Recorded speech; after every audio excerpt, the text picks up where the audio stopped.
যে রাজনীতি হবে যারাই শনিবার সকাল থেকে কুমিল্লার বিভিন্ন উপজেলায় জনসভা ও পথসভা করেছে 11 দলীয় নির্বাচনী জোট। জনসভা ঘিরে এদিন সকাল থেকে 14গ্রাম উপজেলা মাঠে আসতে শুরু করেন জোটের নেতাকর্মী সহ সাধারণ মানুষ।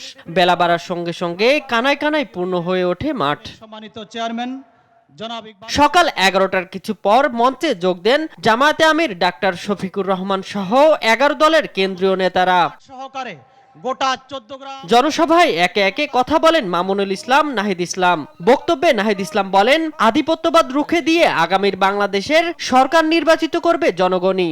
সরকার গঠন করলে সবচেয়ে বেশি প্রায়োরিটি পাবে জুলাই গণ অভ্যুত্থানের জুলাই খুনিদের বিচার, শরীফ ওসমান হাদির হত্যার বিচার।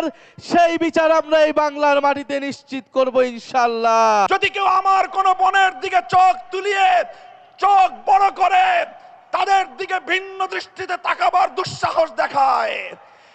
নতুন রিন গভীর থেকে পরিষ্কার করে কাপড়কে রাখে নতুনের মতো উজ্জ্বল। নতুন রিন অ্যাডভান্সড পাউডার। কেউ যদি আমার কোন মেয়ের ইজ্জতের হিজাব নিয়ে টানাটানি করার চেষ্টা করে, আমি বলে যাই সে হাত ভেঙে গুড়িয়ে দেবেন।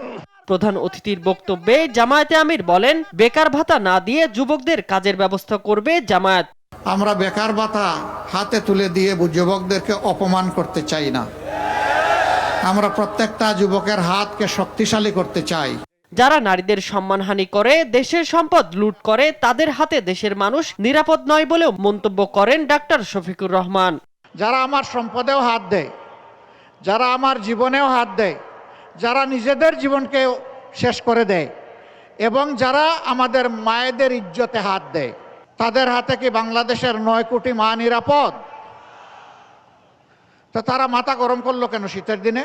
এ সময় জামায়াত নেতা আব্দুল্লাহ তাহেরের হাতে দাড়িপাল্লা তুলে দিয়ে নির্বাচিত হলে 14 গ্রামবাসীকে মন্ত্রী উপহার দেওয়ার প্রতিশ্রুতি দেন তিনি।